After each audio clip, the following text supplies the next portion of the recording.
let's talk travel in D&D. Yep.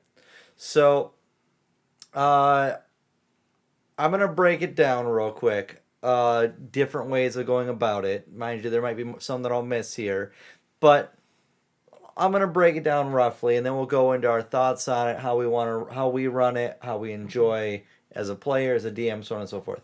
So there's a few ways of going about it. You could, as a DM, you could do travel and have pre-planned out things that are going to occur on that path. Let's keep it simple, A to B, Mm-hmm. right? You've got maybe a certain thing that occurs between A and B, and that's always going to have occurred because you planned on it. Maybe it's a bandit attack or whatever it may be, that thing, right? So that's a set in stone event, right? You could make it a table. You could make it okay, between A and B. You're gonna roll a d20 table, maybe one through or sorry, some amount of numbers. Nothing happens. Some amount, a mildly interesting thing happens. For some numbers, they get a huge boon of something occurring.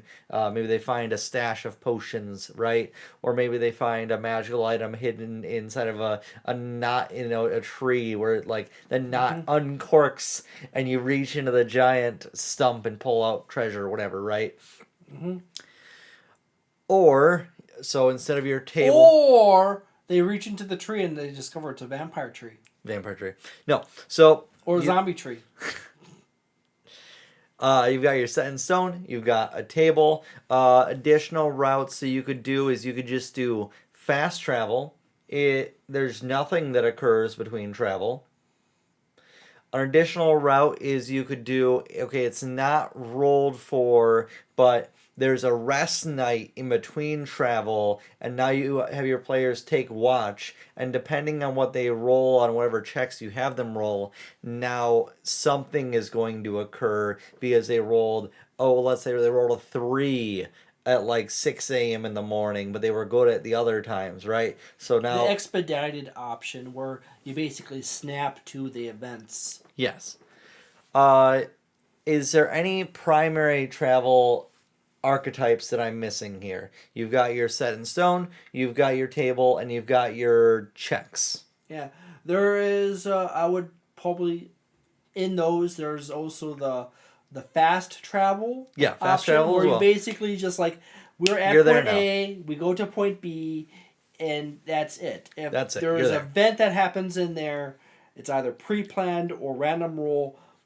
Players go right to that event and then they continue on to the next one, Yeah. which seems to be the more popular one with the players because it cuts out all the gray or just traveling over a distance. And I then the other one is basically you have a sequence of time and you basically your party leaves the town, you describe what is it like in the environment. Oh You give yeah, it a few the seconds. you just continuously go through the different environments all Yeah, throughout. Yeah. and then I've done that with like my Lost Mines of Fandelver It's so or time consuming. campaign and a few other times, and I've found that some players really don't like that.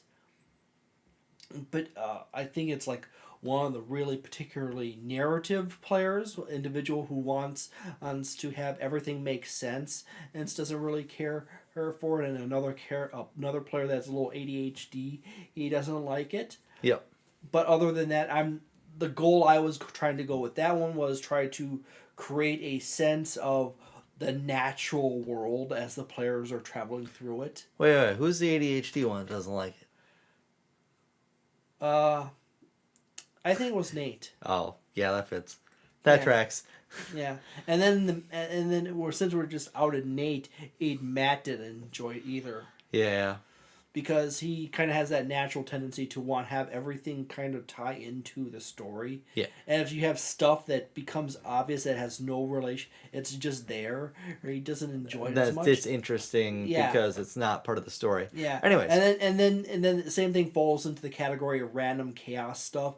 If he doesn't like that either. Oh, huge fan of random chaos. Yeah. All right. Anyways, I think that's most of the topics of how people do travel. Yeah, it covers the The pieces, the and sequential. then it also covers the spectrum of of Lord of the Rings versus bam, you're there.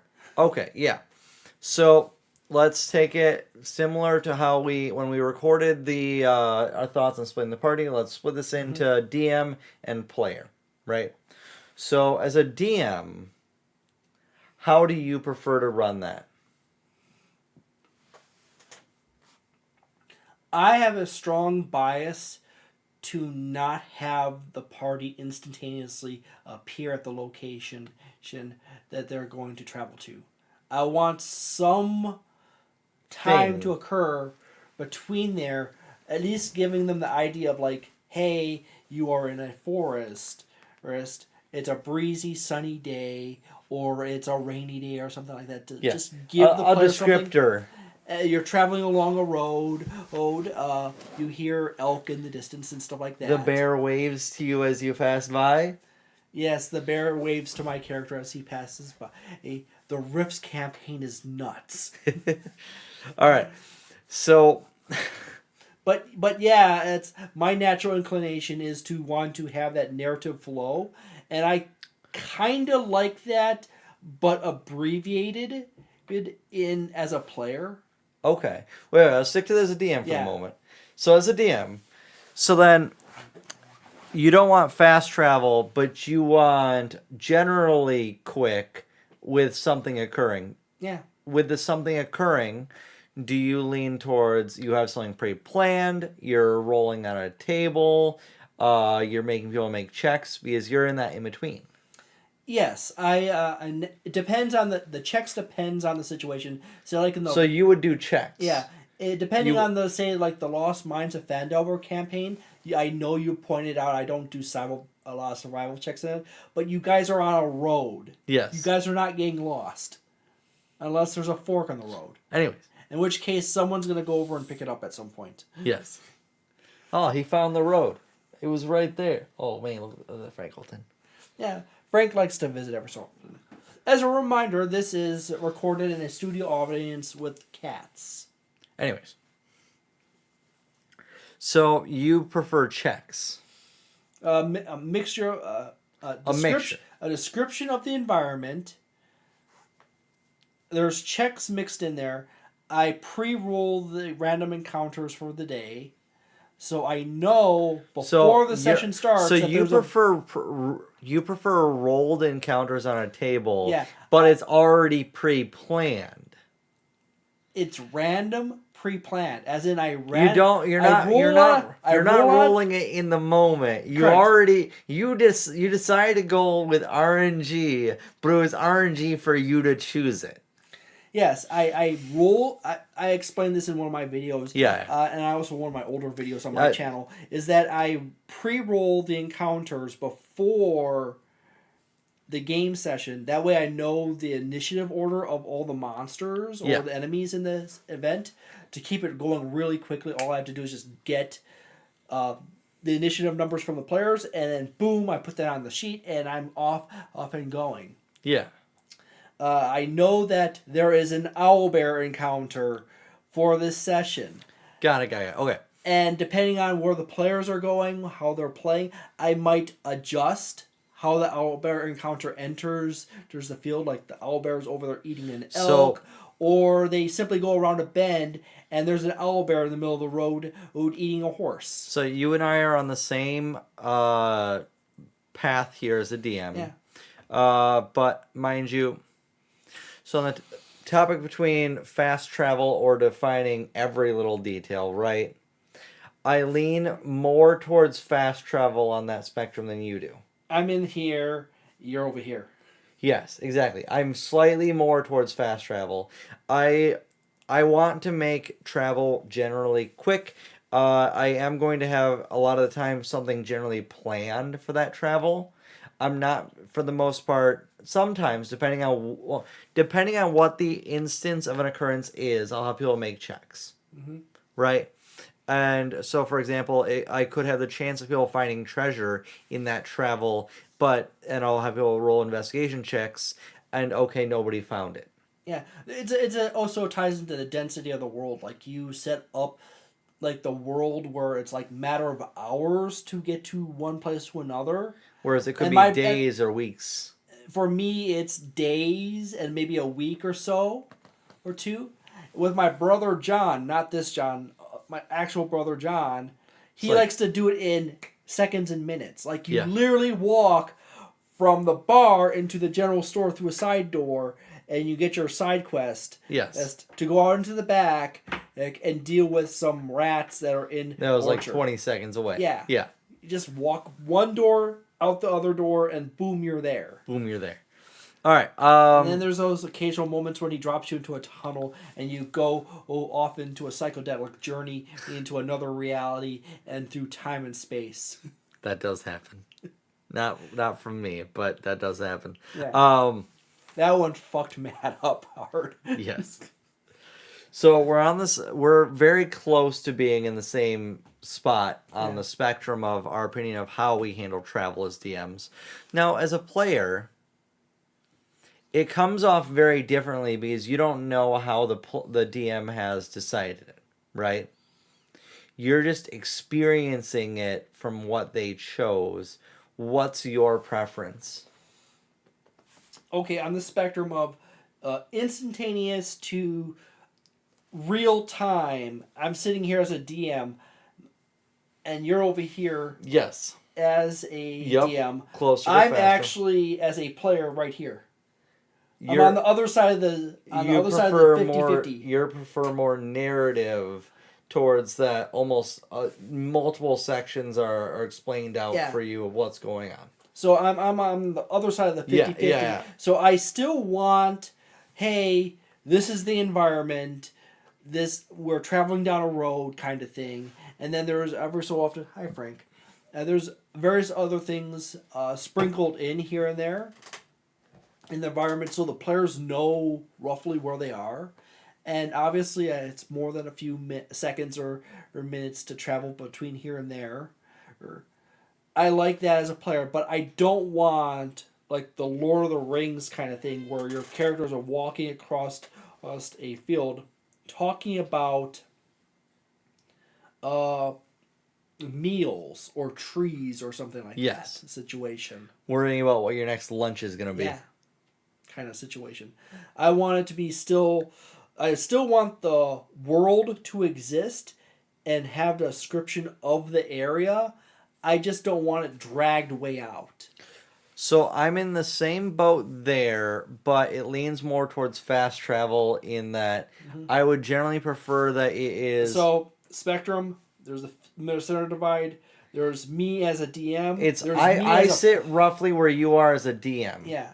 In that... And then there's the player, and then there's the instantaneous fast travel, and you're over here as a DM, and... Over to there, over to where you are as a DM is where I sit as a player.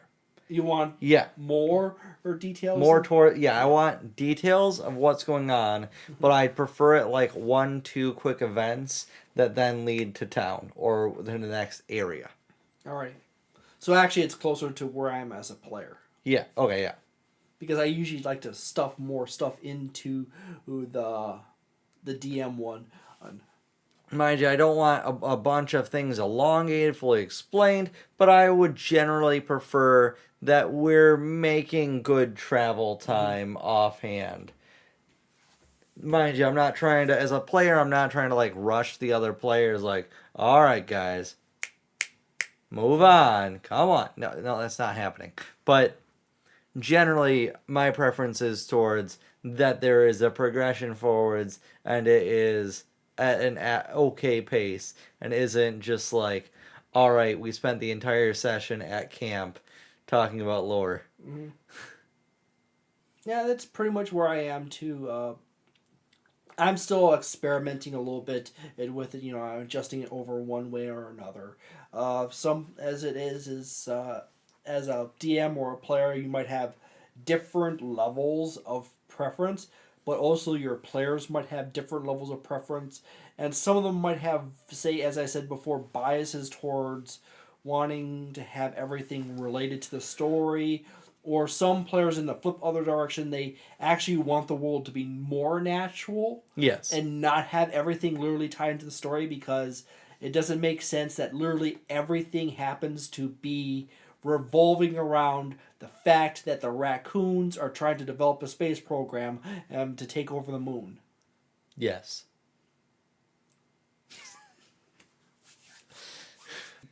Don't forget to consider subscribing to the channel. I don't want to tell you have to subscribe to the channel. You are That's very required to. Yeah, you know what? Frank would like it if you subscribe to the channel. He's right behind you. I'm not going to be able to pick him up. Oh, hi. Okay, nope, he's not in for it. He's not in it for it. Yeah, Frank is just a shy kitty. I think he showed up in one video. You actually managed to get him in the video. Yes. So if I'm alone, he'll come over and let me pick him up. But yeah. Anyway. Sometimes the kitties are really pro being picked up and held, and sometimes they're not so much. Anyway, so this has been John with Tabletop Wisdom and Jason with Tabletop Wisdom as well. beautiful. Thank you for being here. As Jason said just a moment ago, you all are required to subscribe. Yep. Mandated. Where is he? He just happens to be just hiding behind your chair. Hi. Can I see you? Oh, nope. Got him. Oh, poor Frankleton. Did I catch you? Oh, he's complaining that he wasn't in the mood to be held. Now you're holding him. Yes. But anyways, thank you very much for watching. Please consider subscribing and sharing the videos. Please leave your comments below, however friendly or hostile you want them to be. We are always interested in learning what you how you perceive and understand and the concepts that we talk about and your personal positions on them. Thank you for being here. Thank you for watching all the way to the end if you are here. We will see you all next time in our next tangents. Yep. Okay, Frank, you can be free. And the rest of you can be free as well. Yep. Have a great day. Yep.